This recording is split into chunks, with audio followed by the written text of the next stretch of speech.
2 spoon போதும். உங்க பிரச்சனைகளை கட்டுப்படுத்த லயன் டேட் சிரப். தினமும் 2 spoon Lion date syrup. Lion date syrup. ஒரு மகிழ்ச்சியான செய்தி. இதயம் நலனையின் விலை லிட்டருக்கு ரூபாய் 105 குறைஞ்சிருக்கு. செப்டம்பர் 2023ல 1 லிட்டர் இதயம் நலனையின் அதிகபட்ச விலை ரூபாய் 503. ஆனா இப்ப 1 லிட்டர் இதயம் நலனையின் விலை ரூபாய் 398 மட்டும்தான் தமிழ்நாட்டுல. அப்ப இனிமே எல்லாரும் இதயம் நலனை வாங்கலாம் இல்ல? வணக்கம். செய்திச் சுருக்கம். அமித்ஷா பழனிசாமி சந்திப்பில் ஷாக். பின்னால் ஆபரேஷன் செங்கோட்டையன். பாரதிய ஜனதா போட்ட செம்ம ஸ்கெட்ச். வெளியான ஷாக் ரிப்போர்ட். பாஜக மேலிடம் கொடுத்த அடுத்தடுத்த நெருக்கடியால் அதிமுக பொதுச்செயலர் பழனிசாமி உள்துறை அமைச்சர் அமித்ஷாவை சந்தித்ததாக அரசியல் வட்டாரங்களில் பரபரப்பாக பேசப்படுகிறது. 2021 சட்டசபை தேர்தலில் அதிமுக பாரதிய ஜனதா கூட்டணி தோல்வியை தழுவிய சில மாதங்களில் பாரதிய ஜனதாவுடன் கூட்டணி இல்லை, எந்த பிரச்சினை வந்தாலும் சந்திப்போம் என்று அதிமுக பொதுச்செயலர் பழனிசாமி கூறினார். தேமுதிக மற்றும் சிறு கட்சிகளை தன்னுடன் சேர்த்துக் கொண்டு லோக்சபா தேர்தலை சந்தித்த அதிமுக படுதோல்வியடைந்தது. இருந்தபோதும் அவ்வப்போது மத்திய பாஜக அரசை விமர்சித்து வந்த பழனிசாமி கடந்த 4ஆம் தேதி சேலம் ஆத்தூரில் நடந்த அதிமுக நிகழ்ச்சியின் போது திமுக மட்டும்தான் எங்களுக்கு எதிரி, 6 மாதம் பொறுத்திருங்கள், கூட்டணி அறிவிப்பு வெளியாகும் என்று அதிர வைத்தார். இதற்கிடையில் அவரது சம்பந்தி சுப்பிரமணியன் மீதான வழக்கில் பழனிசாமியின் மகன் மிதுன் வரை சிக்க வாய்ப்புள்ளதாக தகவல் வெளியானது. அதேபோல பழனிசாமி கட்டுப்பாட்டில் கட்சி இல்லை என்ற தோற்றத்தை உருவாக்க திடீரென செங்கோட்டையன் களமிறங்கி பழனிசாமிக்கு எதிராக குரல் எழுப்பினார். கோவை மாவட்டம் அன்னூரில் நடந்த அத்திக்கடவு அவிநாசி திட்டம் தொடர்பாக விவசாயிகள் நடத்திய பாராட்டு விழாவில் ஜெயலலிதா படம் இல்லை என்று செங்கோட்டையன் குரல் எழுப்பி அதிருப்தியை வெளிப்படுத்திய பின்னணியில் பாரதிய ஜனதா இருப்பதாக அறிந்த செய்தியை கேட்டு அதிர்ந்து போனார் பழனிசாமி. கூடவே செங்கோட்டையனுக்கு 42 மாவட்ட செயலர்கள் மறைமுகமாக ஆதரவு கொடுக்க முன்வந்திருப்பதை அறிந்து செய்வதறியாமல் தவித்தார் பழனிசாமி. அதிமுக மற்றும் தன்னை நோக்கி நடத்தப்படும் சம்பவங்கள் அனைத்தின் பின்னணியிலும் பாரதிய ஜனதா இருப்பதை உணர்ந்த பழனிசாமி இதன் பிறகும் பாரதிய ஜனதாவுடனான மோதலை தொடர விரும்பவில்லை. தன்மீது லேசான வருத்தத்தில் இருந்த வேலுமணியை அழைத்த பழனிசாமி பாரதிய ஜனதாவுடன் சமாதானம் பேச பச்சை கொடி காட்டினார். இதையடுத்து முன்னாள் நீதியரசர் மற்றும் சிலர் வாயிலாக பாரதிய ஜனதாவின் மேலிட தலைவர்களிடம் ரகசிய பேச்சுக்கள் நடந்தன. பாரதிய ஜனதா தரப்பில் சில நிபந்தனைகள் விதிக்கப்பட்டு அதை பழனிசாமி தரப்பும் ஏற்றுக்கொண்ட பின் டெல்லிக்கு அழைக்கப்பட்டார் பழனிசாமி. நேற்று முன்தினம் அவசரமாக டெல்லிக்கு சென்ற பழனிசாமி அங்கு கட்சியினருடன் சேர்ந்து அமித்ஷாவை சந்தித்து 2 மணி நேரத்திற்கும் கூடுதலாக பேசியுள்ளார். இதுகுறித்து அதிமுக மூத்த நிர்வாகி ஒருவர் கூறியதாவது: மார்ச் 31க்குள் கூட்டணி குறித்த முடிவை பழனிசாமி அறிவிக்க வேண்டும் என்று பாரதிய ஜனதா தரப்பில் வலியுறுத்தினர். அது நடக்காத பட்சத்தில் அதிமுகவுக்கு வேறு ஒருவர் பொதுச்செயலராக்கப்படுவார். எங்களுடைய சாய்ஸ் செங்கோட்டையன் என்று பாரதிய ஜனதா தரப்பில் சொல்லப்பட்ட தகவல் பழனிசாமியை சென்றடைந்தது.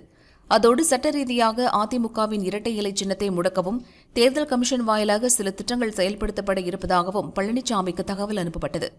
பழனிசாமி சம்பந்தியை அமலாக்கத்துறை அல்லது ஐடி மூலம் வளைக்கவும் பாரதிய ஜனதா தரப்பில் வலுவான ஸ்கெட்ச் போட்ட தகவலும் கிடைக்கவே பழனிசாமி பெரும் அதிர்ச்சியடைந்தார். இப்படி அடுத்தடுத்து வந்து சேர்ந்த அதிர்ச்சி தகவலை அடுத்தே மத்திய உள்துறை அமைச்சர் அமித்ஷாவை சந்திப்பதென முடிவெடுத்தார் பழனிசாமி. இனி இரு கட்சிகளுக்கும் இடையேயான கூட்டணி அறிவிப்பு எந்த நேரமும் வெளியாகலாம். பழனிசாமி அமித்ஷா சந்திப்பில் கிட்டத்தட்ட பாரதிய ஜனதாவுடன் கூட்டணி உறுதி செய்யப்பட்டுவிட்டது. 30% தொகுதிகள் கூட்டணி கட்சிகளுக்கு ஒதுக்கவும் ஆலோசிக்கப்பட்டுள்ளது. வரும் சித்ரா பௌர்ணமி நாளில் பழனிசாமி பிரதமர் மோடியை சந்திப்பார் என்றும் தெரிகிறது என அந்த நிர்வாகி கூறினார். விஜய் இல்ல சீமான தூக்குங்க, அமித்ஷா கையில் அடுத்த டாஸ்க். பரபரக்கும் 2026 களம், இறங்கி அடிக்கும் பாஜக. நம் கூட்டணியில் தவிக தலைவர் விஜய், நாம் தமிழர் கட்சி தலைமை ஒருங்கிணைப்பாளர் சீமான் ஆகியோரில் ஒருவர் இடம்பெற வேண்டும் என்று மத்திய உள்துறை அமைச்சர் அமித்ஷாவிடம் அதிமுக பொதுச் செயலர் பழனிசாமி கூறியதாக அதிமுக வட்டாரங்களில் பரபரப்பாக பேசுகின்றனர். இதுகுறித்து அதிமுக மூத்த தலைவர்கள் கூறியது: அதிமுக பொதுச் செயலர் பழனிசாமி மனநிலையில் மாற்றம் ஏற்பட்டதால் அவர் டெல்லியில் அமித்ஷாவை சந்தித்து பேசினார். 2026 சட்டசபை தேர்தலில் அதிமுக பாஜக கூட்டணி அமைப்பது இப்போது உறுதியாகிவிட்டது. பன்னீர்செல்வம், தினகரன் போன்றோரை அதிமுகவில் சேர்க்க வேண்டும் என்று அமித்ஷா தெரிவித்தபோது பழனிசாமி மறுத்துள்ளார். மீண்டும் அவர்கள் இருவரையும் கட்சியில் சேர்ப்பதை மாவட்ட செயலாளர்கள் யாரும் விரும்பவில்லை. அதே நேரம் நம் கூட்டணியில் பன்னீர்செல்வம், தினகரன் இடம்பெறுவதில் எங்களுக்கு ஆட்சேபனை இல்லை. லோக்சபா தேர்தலில் பன்னீர்செல்வம் பலாப்பழம் சின்னத்தில் போட்டியிட்டது போல் அவரும் அவரது ஆட்களும் தனி சின்னத்தில் அல்லது தாமரை சின்னத்தில் போட்டியிடலாம். தேர்தலில் அதிமுக, திமுக, நாம் தமிழர், தவிக என 4 முனை போட்டி ஏற்பட்டு திமுக எதிர்ப்பு ஓட்டுகள் சிதறிவிடக்கூடாது. திமுக கூட்டணியை வீழ்த்த மக்கள் தயாராக உள்ளனர். திமுக எதிர்ப்பு ஓட்டுகளை ஒட்டுமொத்தமாக நமது தேசிய ஜனநாயக கூட்டணி அறுவடை செய்ய வேண்டும். அதற்கு தேர்தல் களத்தை மும்முனை போட்டியாக மாற்ற வேண்டும். நடிகர் விஜய் தலைமையிலான தவேகாவை நம் கூட்டணிக்கு இழுத்துவிட்டால் 100% வெற்றி கிடைக்கும். தவேகா தனித்து போட்டியிடுவதில் உறுதியாக இருந்தால் நாம் தமிழர் கட்சியை கூட்டணிக்குள் கொண்டு வர வேண்டும். அக்கட்சி நம் கூட்டணியில் இணையும் போது திமுக கூட்டணியை சுலபமாக வீழ்த்த முடியும். எனவே தவேகா நாம் தமிழர் கட்சிகளில் ஒன்றை சேர்ப்பதற்கு பேச்சு நடத்த வேண்டும். திமுக கூட்டணியில் கூடுதலாக மக்கள் நீதி மய்யம் கட்சி இடம்பெற்றுள்ளது. எனவே நம் கூட்டணிக்கு தவேகா அல்லது நாம் தமிழர் கட்சி இடம்பெற வேண்டியது அவசியம் என்று அமித்ஷாவிடம் பழனிசாமி தெரிவித்தார் என அதிமுக மூத்த நிர்வாகிகள் கூறினர். அண்ணாமலை டெல்லி பயணம், அமித்ஷாவை சந்திக்க திட்டம். சட்டசபை கூட்டத்தொடர் நடைபெற்று வரும் நிலையில் நேற்று முன்தினம் அதிமுக பொதுச் செயலாளர் பழனிசாமி டெல்லி சென்று மத்திய உள்துறை அமைச்சர் அமித்ஷாவை சந்தித்து பேசினார். சுமார் 2 மணி நேரத்திற்கு மேலாக நீடித்த இந்த சந்திப்பின் போது தமிழக அரசியல் நிலவரங்கள் உள்ளிட்ட பல்வேறு விஷயங்கள் குறித்து பேசப்பட்டது. மேலும் அண்ணாமலையின் மீதான புகாரையும் அமித்ஷாவிடம் பழனிசாமி முன்வைத்ததாக கூறப்படுகிறது. இந்த சந்திப்பின் காரணமாக 2026 சட்டப்பேரவைத் தேர்தலில் பாரதிய ஜனதா அதிமுக கூட்டணி உறுதியாக உள்ளதாக அரசியல் வட்டாரத்தில் பேசப்பட்டு வருகிறது. இந்நிலையில் பாரதிய ஜனதா மாநில தலைவர் அண்ணாமலை இன்று டெல்லி புறப்பட்டு சென்றார். அங்கு அமித்ஷாவை சந்தித்து பேச உள்ளதாகவும் அதிமுக பாரதிய ஜனதா கூட்டணி குறித்து ஆலோசனை நடத்த இருப்பதாக தகவல் வெளியாகியுள்ளது. எழுதி வைத்துக் கொள்ளுங்கள், அடுத்த ரம்ஜான் நோன்பு திறப்பதற்குள் அது நடக்கும். திருவள்ளூர் மாவட்ட அதிமுக மாணவர் அணி சார்பில் பூந்தமல்லி அடுத்த குமணன் சாவடியில் இஃப்தார் நோன்பு திறக்கும் நிகழ்ச்சி நடந்தது. முன்னாள் அமைச்சர்கள் விஜயபாஸ்கர், பெஞ்சமின், அதிமுக அவைத்தலைவர் தமிழ்மகன் உசேன் ஆகியோர் நோன்பு திறந்து நலத்திட்ட உதவிகள் வழங்கினர். முடிந்து திருப்பி அடுத்த நோன்பு திறந்த உடனே அண்ணன் எடப்பாடி அவர்கள் தமிழகத்துடைய முதலமைச்சராக இருக்கிறார். எழுதி வைத்துக் கொள்ளுங்கள். இஃப்தார் நோன்பை சொல்கிறோம். இந்த நோன்பு முடிந்து அடுத்த நோன்பு முடிகின்ற பொழுது தேர்தல் இருக்கும். அந்த நோன்பை திறந்தவுடனே அதிமுகவுடைய ஆட்சி, எம்ஜிஆருடைய ஆட்சி, அம்மாவுடைய ஆட்சி, எடப்பாடியார் தலைமையினர் அவர் முதலமைச்சராக முன்னேறும். கல்விக்கடன் ரத்து அமல்படுத்த கோரி ஹைகோர்ட்டில் பொதுநல வழக்கு. திமுகவின் தேர்தல் வாக்குறுதியான கல்விக்கடன் ரத்து திட்டத்தை அமல்படுத்த தமிழக அரசுக்கு உத்தரவிடக் கோரி சென்னை ஹைகோர்ட்டில் பொதுநல வழக்கு தொடரப்பட்டுள்ளது. திருப்பூரைச் சேர்ந்த மணிமாறன் என்பவர் தாக்கல் செய்த மனுவில் தமிழகத்தில் 2016 முதல் 2024 வரை நடந்த பல்வேறு தேர்தல்களில் மாணவர்களின் கல்விக்கடன் ரத்து செய்யப்படும் என திமுக, அதிமுக உள்ளிட்ட கட்சிகள் வாக்குறுதி அளித்தன. தேர்தல் வாக்குறுதியில் கூறியபடி கல்விக்கடன் ரத்து திட்டத்தை செயல்படுத்த தமிழக அரசுக்கு உத்தரவிட வேண்டும். போலியாக தேர்தல் வாக்குறுதியை தடுக்க இந்திய தேர்தல் ஆணையம் வழிகாட்டுதல்களை உருவாக்க வேண்டும் என கூறப்பட்டுள்ளது. இந்த மனு தலைமை நீதிபதி KR ஸ்ரீராம், நீதிபதி முகமது ஷஃபீக் அடங்கிய அமர்வு முன் விசாரணைக்கு வரும் என எதிர்பார்க்கப்படுகிறது. சவுக்கு சங்கர் வீட்டின் மீது தாக்குதல் நடத்திய 5 பேர் கைது. பிரபல யூடியூபர் சவுக்கு சங்கர் சென்னை கீழ்ப்பாக்கம் தாமோதரமூர்த்தி தெருவில் வாடகைக்கு குடியிருந்து வருகிறார். கடந்த 24ஆம் தேதி வீட்டில் 68 வயதான அவரது தாய் கமலா தனியாக இருந்தார். அப்போது அவர்களது வீட்டிற்குள் புகுந்த கும்பல் சூறையாடியது.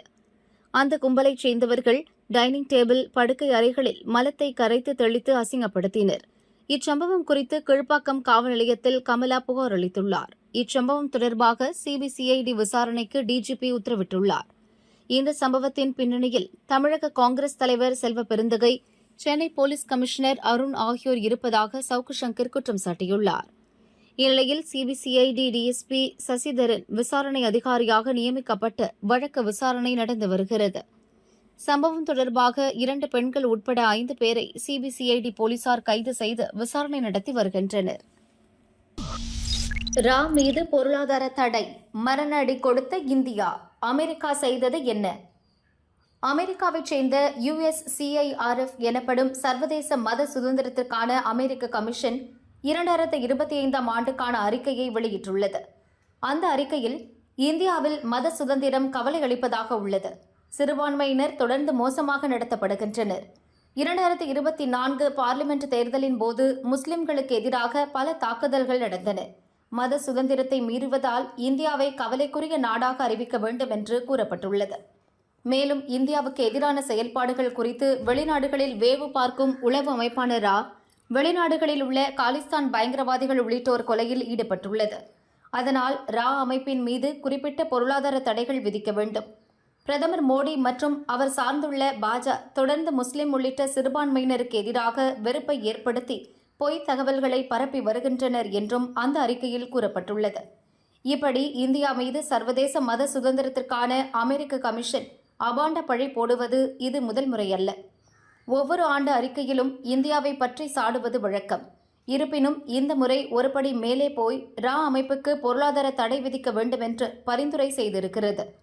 அமெரிக்காவின் இந்த கமிஷன் அறிக்கைக்கு இந்தியா ஆவேசத்துடன் பதிலடி கொடுத்தது. நம் வெளியுறவுத்துறை வெளியிட்ட அறிக்கை. இந்த அமைப்பின் 2025ஆம் ஆண்டுக்கான அறிக்கையை பார்த்தோம். அது மீண்டும் இந்தியாவுக்கு எதிராக பாரபட்சமாகவும் அரசியல் நோக்கத்துடன் கூடிய அனுமானங்களையும் வெளிப்படுத்தியுள்ளது. ஏதோ ஒரு உள்நோக்கத்துடன் இந்த அமைப்பு மீண்டும் மீண்டும் இந்தியாவுக்கு எதிராக அறிக்கைகள் வெளியிட்டு வருகிறது. அங்கொன்றும் இங்கொன்றும் நடக்கும் சம்பவங்களை நாடு முழுதும் சிறுபான்மையினருக்கு எதிரான செயல்பாடுகள் நடப்பதாக பூதாகரமாக பார்க்கின்றனர். மத சுதந்திரம் தொடர்பாக உண்மையான அக்கறையுடன் இந்த அறிக்கை வெளியிடப்பட்டதாக தெரியவில்லை. இந்தியா 140 கோடி மக்களை கொண்டது. மனித குலம் அறிந்துள்ள அனைத்து மதத்தினரும் இங்கு உள்ளனர். ஆனால் இந்தியாவின் இந்த பன்முகத்தன்மையை வேற்றுமையிலும் ஒற்றுமை என்ற நல்லிணக்கத்துடன் செயல்படும் பாரம்பரியத்தை இந்த அமைப்பு கவனிக்கவில்லை. உண்மை நிலவரத்தை தெரிந்து கொள்ள முயற்சியும் செய்யாமல் அறிக்கை வெளியிட்டுள்ளது. உண்மையில் இந்த அமைப்பின் நோக்கம்தான் கவலைக்குரியதாக உள்ளது. எனவே இந்த அமைப்பை கவலைக்குரிய அமைப்பு பட்டியலில் சேர்க்க வேண்டும். ஜனநாயகத்தின் கலங்கரை விளக்கமாக இருக்கும் அகிம்சையை கடைபிடிக்கும் இந்தியாவுக்கு எதிராக நடக்கும் எந்த முயற்சிகளும் வெற்றி பெறாது என்று அதிரடி காட்டியிருக்கிறது இந்தியா. அமெரிக்க அமைப்பின் பரிந்துரைகள் அமெரிக்க அரசை கட்டுப்படுத்தாது. எனவே அமைப்பின் மீது பொருளாதார தடை போன்ற நடவடிக்கைகளை அமெரிக்க அரசு எடுப்பதற்கு வாய்ப்பு இல்லை என்று கூறப்படுகிறது.